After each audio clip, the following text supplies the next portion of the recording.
morning, everyone. We're just waiting a couple of more minutes. My name is Celine Gedge. If you're just tuning in, welcome to our 9th editions of the Call to Europe flagship conference of FEPS. Maria has already, my colleague Maria Freitas has already energized quite a lot, our audience that's joining us today through Zoom, but also Facebook Live. So welcome from the Facebook Live too. We're going to be joined today by really amazing speakers, and we're very excited to have this first edition that is going online. So that's, FEPS also adapting to the new times, and we're very excited that you're here to do it with us. I'll be just waiting a couple of more minutes to make sure that, people that are just tuning in for 10 o'clock have the opportunity to join us at the same time. But yeah, as Maria has already encouraged you, be interacting with us through the chat box on Zoom, but also on Facebook. Have the colleagues will be very active on the FEPS backend, let's say, and gathering all your questions. Please, if you have questions, address it to the speaker that you want to address it, and we'll do our best to convey it to him, her. So yeah, once again, very welcome.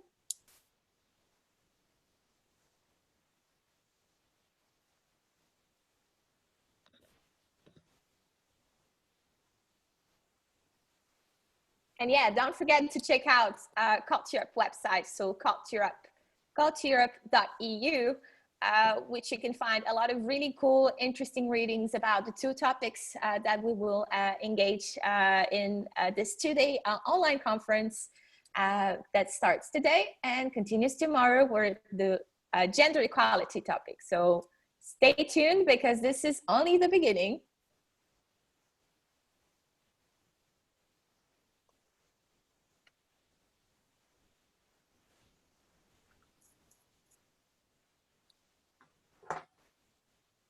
Right, it's almost like doing countdown, for New Year's. We're 59. I hope you had your coffee, you had your break, as Maria encouraged you to do, because this is going to be a very intense but very interesting conversation until 12 o'clock with, a super lineup of speakers, the participation also of a keynote from the Minister for Climate and Utilities of Denmark, Dan Jorgensen. So please stay tuned.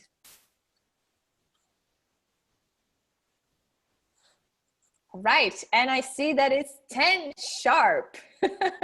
That's, I think, one of the easy things when it comes to online conferences, because, the academic quarter, let's say, it's a bit restricted, because, timing flies when one is online. So we have to make every minute, every second count. If you're just tuning in, or if you're watching us on the Facebook Live, welcome to Call to Europe 9. My name is Celine Gedge. I'm project officer at FEPS, and I'm here to moderate the Fishbowl discussion that will happen in about a couple of minutes. And for that discussion, I'm very, very happy to introduce here, and very honored to be introducing here JAFRY, who's director for the Center for Climate Justice based in Glasgow Caledonian University. Thank you, Tahseen, for joining us. But also, good morning to Wendel, who's director for the Climate Action Network, so short for CAN, Europe. Very welcome to you both. We'll be joined very shortly, I'm sure, by our third Fishbowl speaker, who's MEP Javi LÓPEZ from Spain, S&D MEP from Spain. So thank you both for already being here.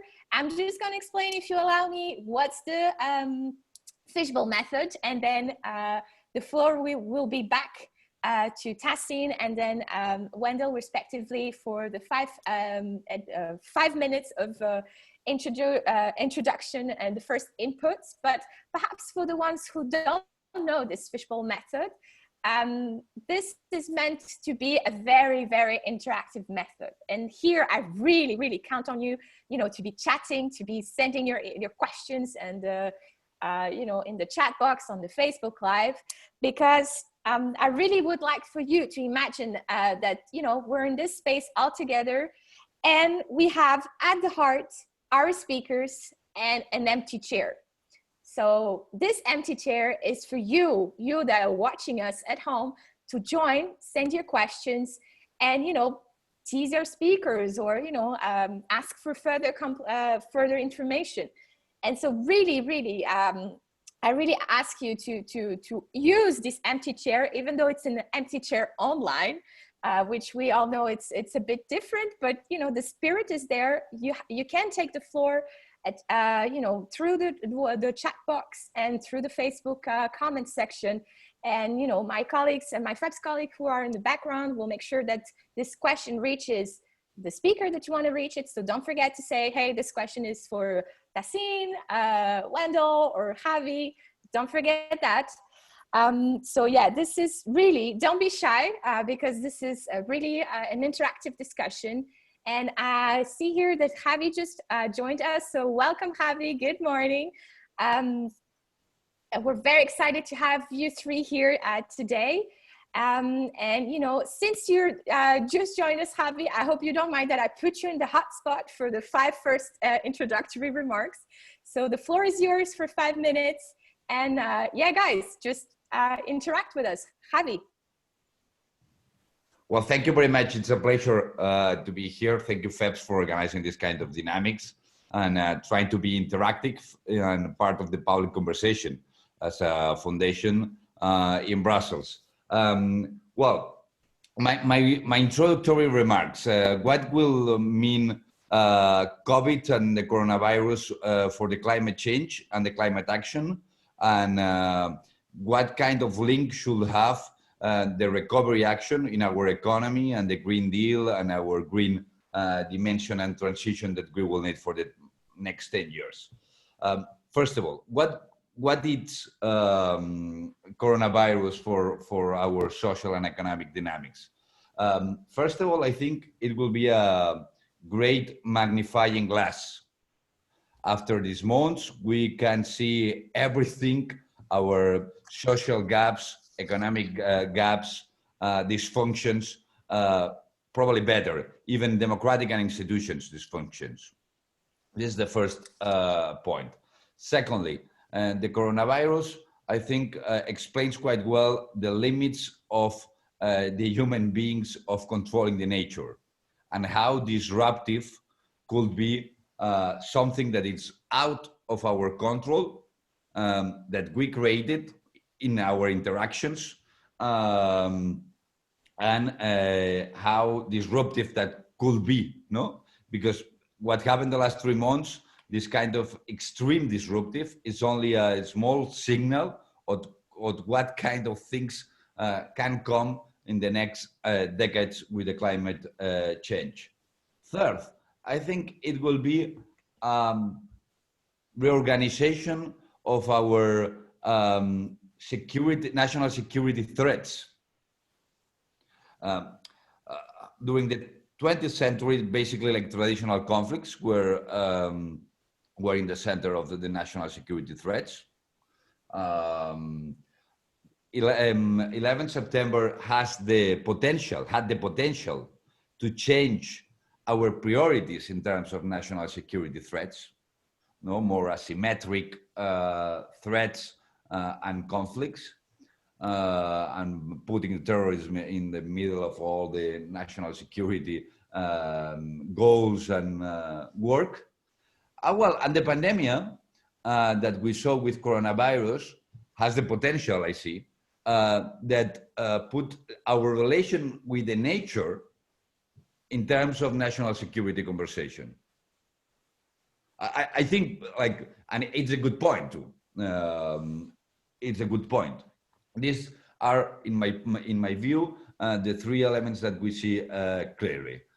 We are facing extreme downturn of our economy, probably 8 points of the GDP in the Eurozone, maybe worst in some places in the south of Europe, probably more 10, 12 points of the GDP. In Spain, in my country, for example, you have to come back to the civil war to see something like that in GDP numbers. The point here is during these months or probably years, we will mobilize, if we are clever and smart, and I think we are moving in this direction, we have to mobilize an enormous amount of public spending, to recover our economy, to try to minimize the social damage of the situation, and so on, like Keynesian policies. The member states are doing that. We are now discussing the possibility that we are Europeizing this fiscal stimulus, and it will be the first time that we are doing something like that, with 750 billions, trillions in English, and billions, sorry, billions. And we will decide what kind of policy we should do with this amount of money. Even in state aid, the member states spent the last months 2 trillion in Europe. We have massive state aid of the first step in real fiscal capacities in Europe, and then we have the member states doing their policies.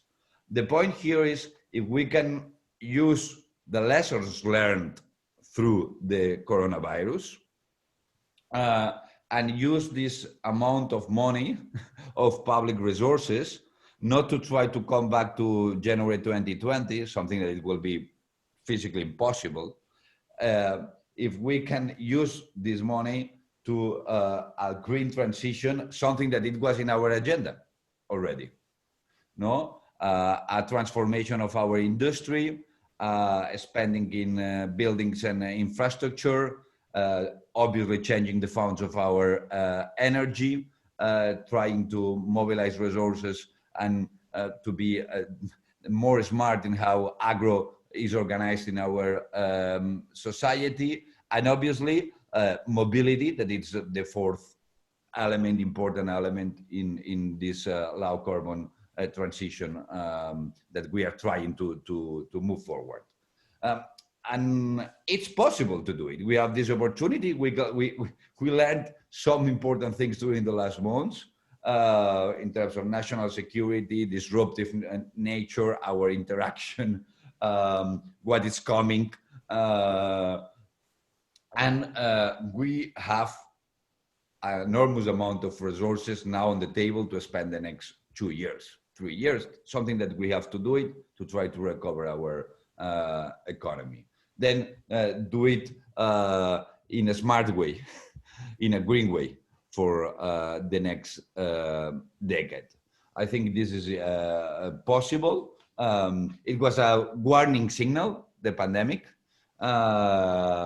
And now the European Green Deal has the potential to be the path to our recovery and to be linking how we use our resources, state aid with green conditionality, green investments in our recovery European plan, and try to do with a social dimension. That this is my last point, because we talk a lot about like a green and digital agenda in Europe, something that it's needed. But the point here, obviously, is how to mix with the other existential threat for our institutions and our way of life, as I see that it's inequalities, because also it was a magnifying glass for our inequalities, this coronavirus, and the impact is also different.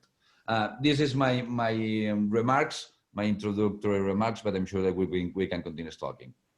Thank you, Javi. Thank you so much for touching already on so many topics and so many, ways of conversation. I think, I'll just remind the question, because I got so excited about it. Remind the question of this fishbowl is how to ensure that systemic change happens and that climate justice is at the heart of the recovery that the EU is now, planning and going ahead after the COVID pandemic. But thank you so much. And I think this is already reflected also in your quote, Javi, that you send us. It needs to happen in a socially just way and for a just socially just future. So thank you so much. Now I'm moving on to Tahseen JAFRY. Tahseen, thank you so much for joining us. I mean, you've sent a super inspirational video, but also a super inspirational quote. So, thank you so much for that. And, you have been at the head of the pioneering research when it comes to climate justice. And, this aspect of equity also is very important. FEPS has been also working on that one. And this is why we're very excited to hear your thoughts about how we can make sure that this radical change comes and the just climate justice is at the heart. So Tahseen, the floor is yours. Thank you. Thanks, Celine. And FEPS, Call to Europe, this is a wonderful thing that you're doing there, and I congratulate you. So it's both a pleasure and an honour to have been invited to take part in the discussion this morning. To revert back to the point that we're trying to raise in this event is, I'm going to start with a question. I quite often start with a question, and that one is, how do we ensure that the principles of climate justice are not only considered, but more critically embedded within post-COVID-19 recovery plans? And to be able to answer that question, I think there are three fundamental things that we need to consider. If we look at the overview of what we've learned from the coronavirus pandemic, we've seen that the price of oil has come down. We've seen reductions in global carbon emissions. People are traveling less. There's reductions in industrial activity. And so the benefits are very clear. Air pollution is much less than it has been, and particularly in cities and big cities like London, Paris, Berlin. So we know that the environment climate has had a bit of a respite with the coronavirus pandemic. But at the same time, although we hear that the virus does not discriminate, we are seeing that the people who live, who are the poorest and the most vulnerable, the ones who live in the poorest neighbourhoods, overcrowding, ethnic minorities are suffering the most from this coronavirus pandemic. And it's issues to do with healthcare and provisions such as food and medicines and so on. So I would say that the pandemic does not affect us all equally. So we take all that into stock as we enter into the easing of lockdown, and what does that mean in terms of rebooting our economies? And this rebooting will be done all pretty much at the same time, roughly all around the world. And what that will mean is that carbon emissions, the reductions that we've seen, are expected to rise significantly and strip out the carbon reduction gains accumulated thus far. And so from my perspective, I consider that it's the very same people, the group of people, the poorest and the most vulnerable, they're the ones that are going to be affected most when we come out of lockdown because of the rise in carbon emissions going forward. So the first part of my message here is recognizing that social inequality exists, and more so that climate inequality exists. And these are two really fundamental issues that we must consider in our plan of action that we move forward with. So when it comes to building back better and reflecting on these social inequalities and climate inequalities and the injustice that exists, I would say that we need to be radical and ambitious in our green transition and our plans going forward.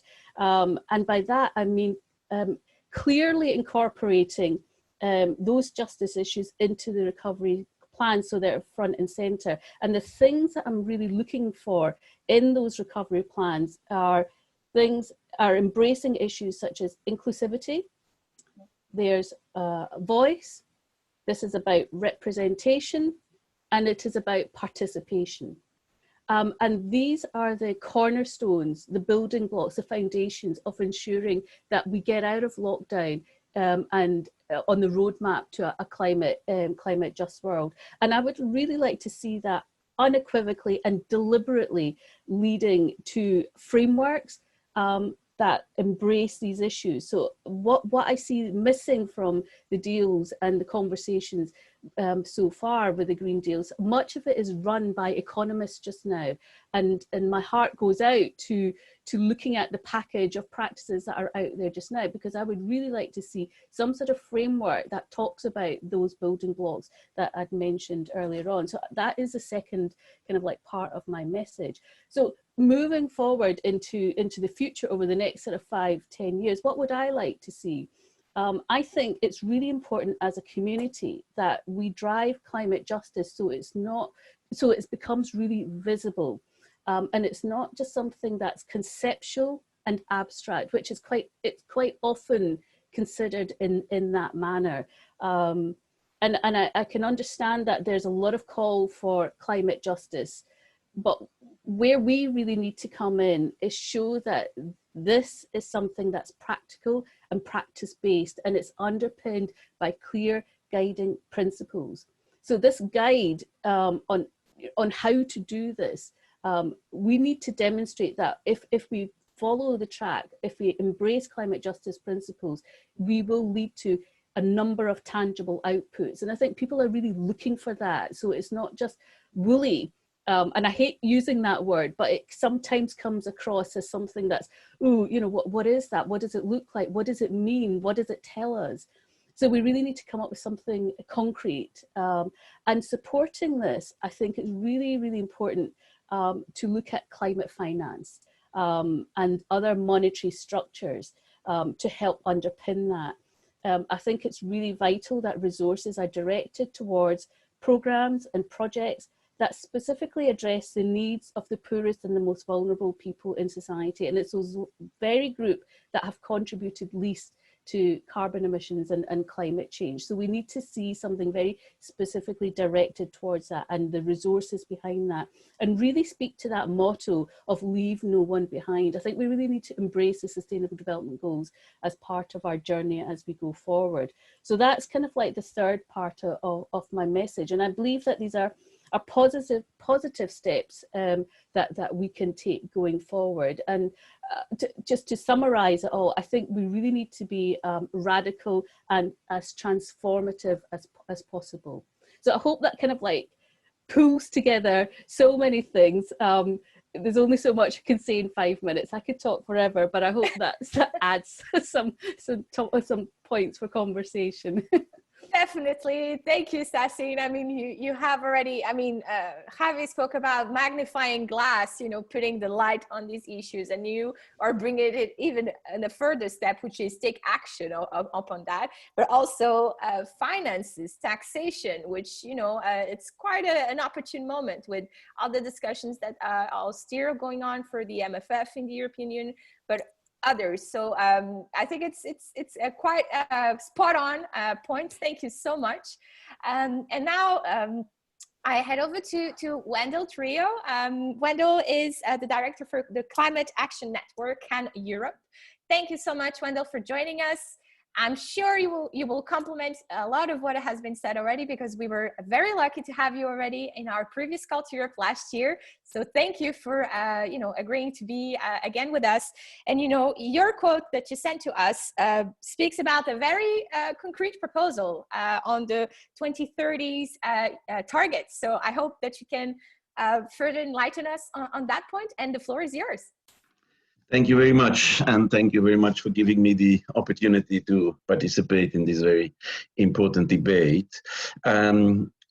Previous speakers have already referred to it. Of course, the COVID-19 pandemic has had a huge impact, both in terms of health, but also in terms of economic and social issues. And it is very important to recognize that this is the kind of disruption that we actually want to avoid. And if we want to avoid this kind of disruption, we need to tackle climate change, because otherwise we're going to have this over and over again many times in the future.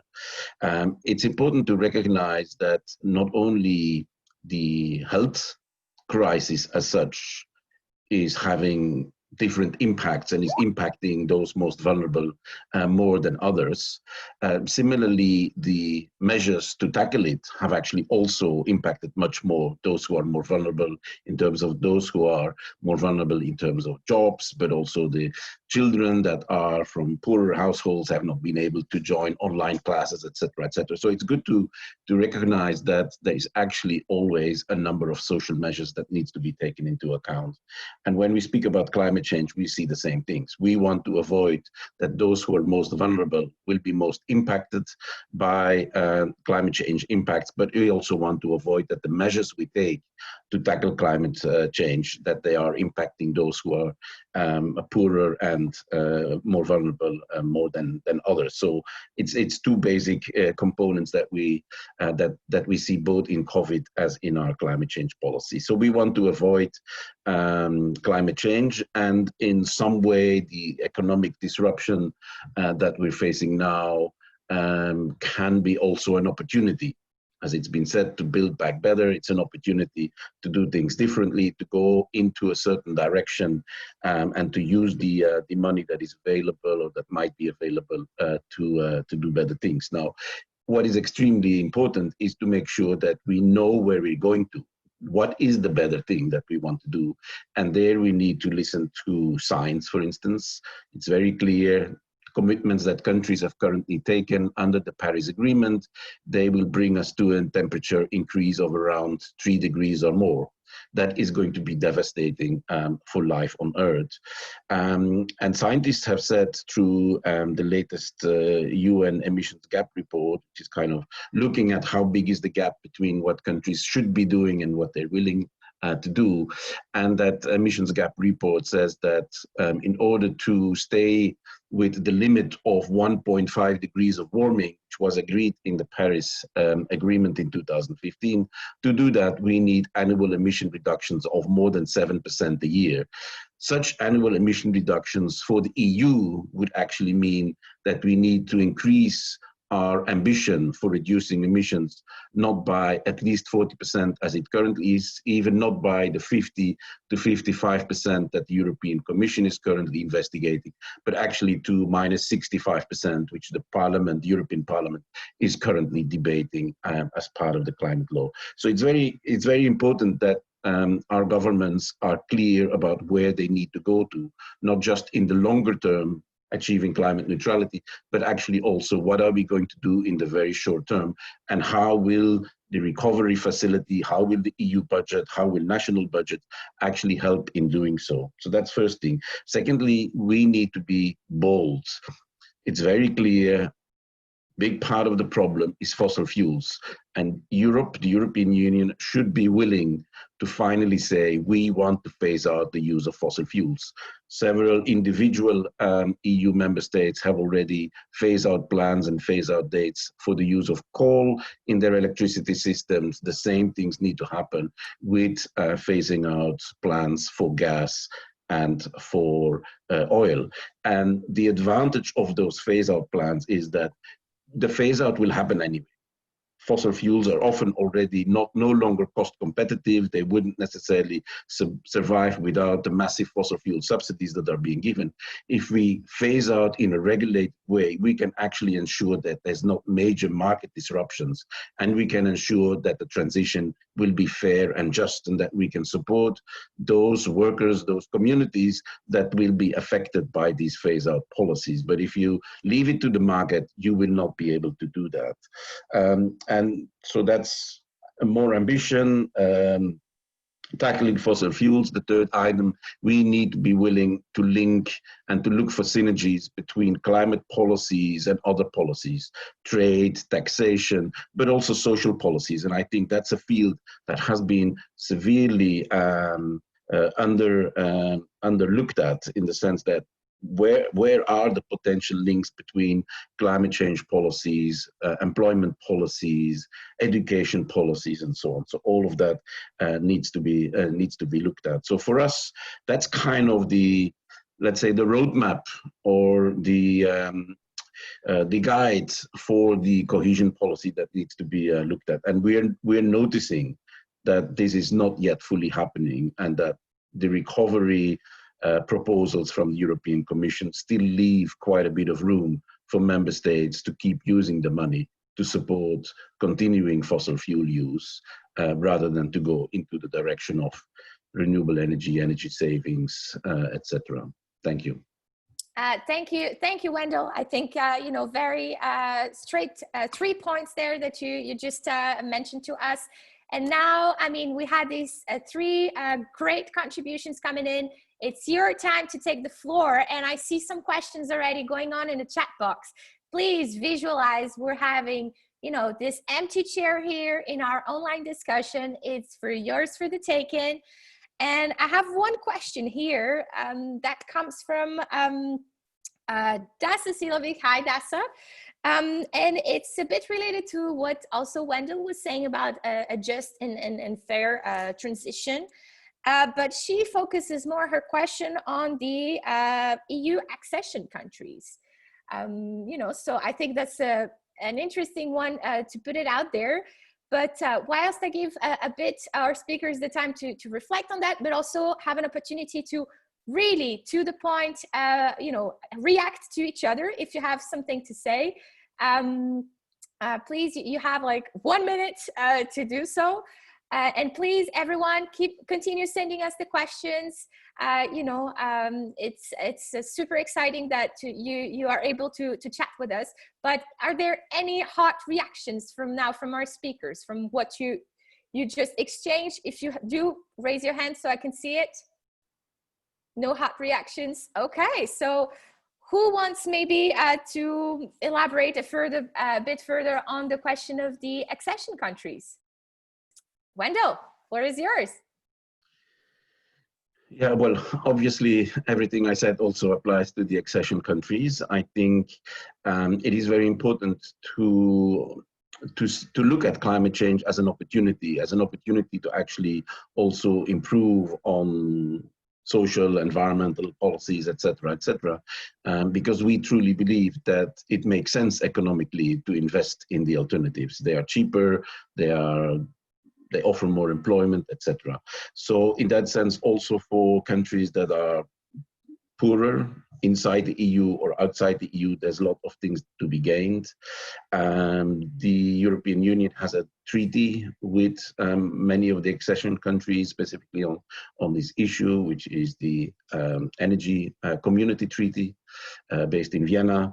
And for us, it is very crucial that the EU tries to work with the accession countries to prepare them much better to align with progress in EU on climate policies, be it on the 2030 target, be it on reporting and so on. And that the EU is also very clear on ensuring that it can support those countries in building up stronger structures and administrations to do so.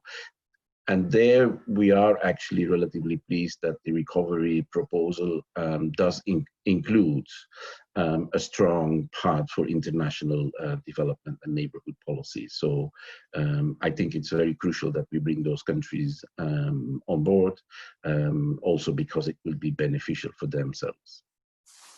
Thank you, Wendel. There's a few questions coming in, so thank you guys for sending those over. But whilst we're waiting a bit more, I would perhaps ask the colleagues. Tahseen, please take the floor. Yeah, no, I was just wanted to follow up on what Wendel was saying there, and I think when we're looking at the climate crisis, that it really is a global issue, and so I just want to echo what Wendel is saying and to support that. I think to tackle the crisis, truly we need to work collaboratively. And that collaboration and cooperation with all nation states to look at to look at how we bring down those carbon emissions and how it can be done in a more kind of fair and inclusive manner. There's a lot that we can share from countries, from the resources, the technology, the knowledge, so there's a lot that we can do in partnership. And I think working in partnership is really vital to tackling the global climate crisis. And that's what we're hopefully going to see in COP26 in Glasgow when it gets here. But we already know what happened in Madrid, that there was a lot of discontent between the developed and the developing nation states. So let's hope that that's not the case when it happens in Glasgow. But we will be making sure that climate justice is front and centre in conversations in Glasgow going forward. Definitely, I think Glasgow is going to be a big moment. Especially after Madrid, and the stakes are always high, and the ambitions should be bold and high, as as you have all referred to. This is, I think, a very progressive and needed, because so much change needs to happen in between the 5 to 10 years moving ahead. So this is definitely a very important point. And whilst we're still having a lot of questions, some about finances as well, but I'm going to ask the FEPS team to launch the second poll, just to tease a bit our audience here. So please, team, if you can display the second poll. And whilst we're waiting for the poll to come up, I have here a question from Stephen Hansak, and sorry if I pronounce wrongly. Stephen is asking, and here we have the first poll. So if you had to choose only one, which change would you like to see first to help address climate justice?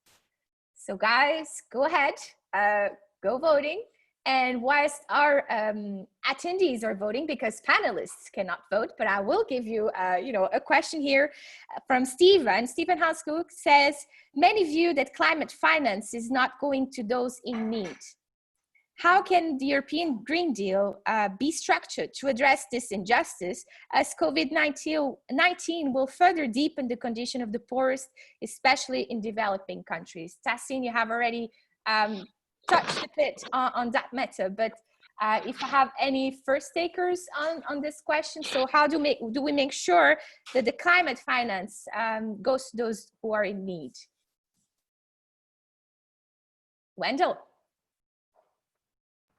I mean, there's two elements on that question, I think, and I don't know which one does this refer to, in the sense that what we see with international climate finance is that there's a huge preference for both donor countries, but also private investments to go into mitigation, which means to go into how can we reduce emissions, because that's often economically more interesting projects, building renewable energy and infrastructure and so on and so on. While there's of course a dire need for many in poor countries to get investments in what is called adaptation, ensuring that people actually can reduce the impacts and prevent impacts to happen. And there's an important problem. And as NGOs, we've been advocating for a balance between the two and ensuring that public climate finance would be equally spent on either reducing emissions and on supporting poor people in dealing with the impacts of climate change. That's one part of the question. The second part of the question, obviously, is that climate finance basically goes through governments. And of course, there are sometimes challenges also in developing countries to ensure that the money that goes to the government is actually being used to really support the poorer people. Now, that is a much more difficult problem, and I don't necessarily think that we as Europeans need to solve that. And I think that's where countries themselves have a responsibility, including the people, of course, to ensure that governments represent their interests. Thank you, Wendel. Anyone wants to comment second on that? Or otherwise, I'll just be, Tahseen, go ahead. Yeah, so I was the one that picked up on this at the beginning. I think it's, I think going back to the point I was making earlier, I think if we really want to address social inequality and climate inequality, it needs to be underpinned by action and resources. And I think with the new Green Deal, it would be really great to see a structured framework directed towards programs and projects that really are embracing the needs of those who are going to be hit hardest with climate change, and we know that the predictions for climate, we're already on track for a 3-degree rise, as Wendel had mentioned earlier, and it's these people in these inner neighbourhoods, the ones with the poorest in the poorest living conditions, the elderly, the vulnerable, they are the ones that are going to be suffering the most. So we need to see some real energy directed towards addressing critical issues that these neighbourhoods and these communities face across Europe. I mean, we work a lot in the global south, and we're dealing with what's happening in the developing countries, but those issues are very similar to what's happening in Europe. I don't think, you know, the scale of the issue is we're looking at very different scales, but the fundamentals are the same, whether it's in Europe or the global south. So I really would like to see something positive and concrete coming out of this, because otherwise we're never going to get there. I think we're always going to end up leaving the poorest behind. Thank you, Tahseen. And there's a lot of questions coming from the audience, from the participants on the this international dimension that we're just talking about. And unfortunately, we don't have the time to go into details to every single one of them.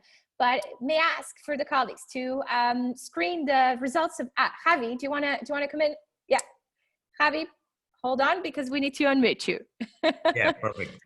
We have a lot of questions related to this international dimension, and like what we can do if like USA or Brazil or other international actors, they don't want to participate to this like challenge that we have to face. Well, the point is like we can use our multilateral tools to put on the agenda and push as Europe, but also we have like a real elements to push, not only in terms of dialogue. We have a single market that is the European market. We can put conditions to enter to the single market. This is one of the biggest, well, it's the biggest market here in the world. And then for the rest, for our trade agreements, we can use this access to put conditions to the rest. This is something that we can do, we should do, we are starting to do.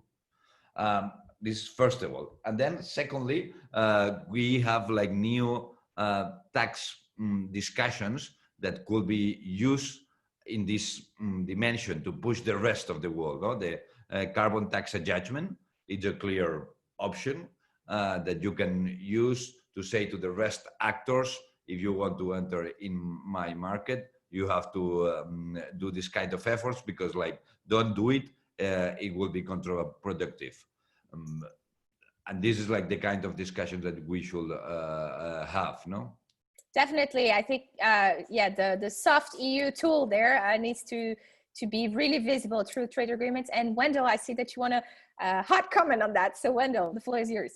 Quickly. Just on this topic, because there's not always correct information floating around. So obviously the EU has taken a leadership role in terms of promoting and really affecting emission reductions in the period, let's say from 2005 to 2013, 2014. But if you look at the last couple of years, our emissions have more or less stalled. They're still at the same level over the last 5 years, while in many other countries in the world, including in China and in the US and elsewhere, there have been actually massive emission reductions.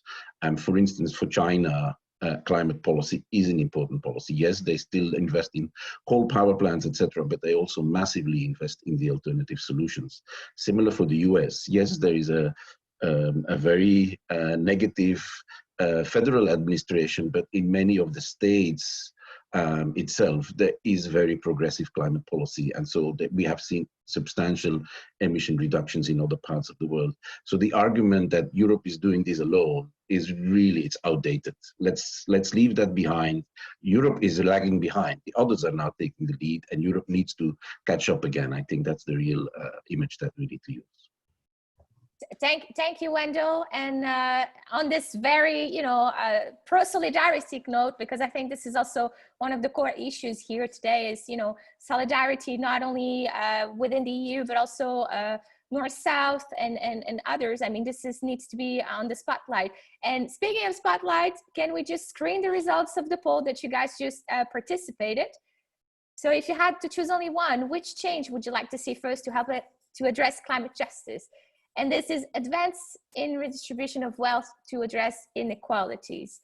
And, you know, on that result of the polls, I'm very happy to be welcoming here FEP's Secretary General Laszlo Andor.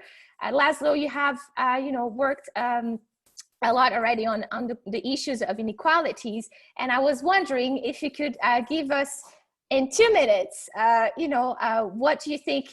Do you agree with the result of this poll? Or do you think, you know, other elements should be brought to the table to make sure that we ensure a systemic change, putting climate justice at the heart of recovery? Laszlo, floor is yours for 2 minutes. Well, first of all, Celine, thank you very much for inviting me to this roundtable. I learned a lot already, and if you ask me about this poll, indeed, for me, it's a very important confirmation that the progressive community considers it extremely important to connect the green agenda with social policy and the measures that can tackle excessive inequality in our societies. But I also want to thank Wendel for the latest comment, which was highlighting that Europe is actually falling behind. Because I also had this perception, you know, due to the Paris summit and other important achievement, previously even the Copenhagen summit, that Europe was leading the exercise. To some extent, this was true. But if we have a more global perspective, let's get our act together and ensure that, you know, the Green Deal takes a flying start, and it's not a kind of paper tiger, which the European Union can sometimes produce. And one half a minute for advertising, because exactly in order to boost this thinking, but also the policy action, we brought out a new issue of the Progressive Post today, which is the flagship publication of FEPS. And indeed, much of the articles and the analysis in this is looking at the question of how to finance the Green Deal, how to ensure that the COVID crisis is not diminishing the importance of the Green Deal on the agenda, but quite contrary, we can actually organize the recovery and reconstruction strategy around the Green Deal in Europe. So after the meeting, not during the meeting, but in the afternoon, find the new issue of the Progressive Post online. Thank you, Laszlo. Definitely, I think it's a pretty exciting issue, and I'm sure you'll see here in the chat box, the colleagues will kindly share the link with you all. And before, unfortunately, I have to close this. This has been such an exciting conversation, and thank you so much for all the questions you have sent. Very interesting ones, you know, and unfortunately we don't have the time to go all of them, but I hope that, you know, you leave this first Fishbowl discussion and that you stay with us for the panel that follows here, and also for the keynote of the Danish minister, Dan Jørgensen, just around 11:45, if I'm not mistaken. And before we leave, I'm going to ask the speakers to smile for the camera, because whilst we're not physically together, but we still hold to these traditions of having this family picture, even it's through screen, which we all know it's a bit strange, but, you know, we really would like to keep this vibe, you know, this feeling of togetherness. And I advise the colleagues who are on the back end office, thank you so much for all your help. And here we're ready for the family picture. So smile for the camera in 3, 2, 1. Cheese. All right. Thank you so much. Thank you for your time, Tahseen, Wendel, Javi.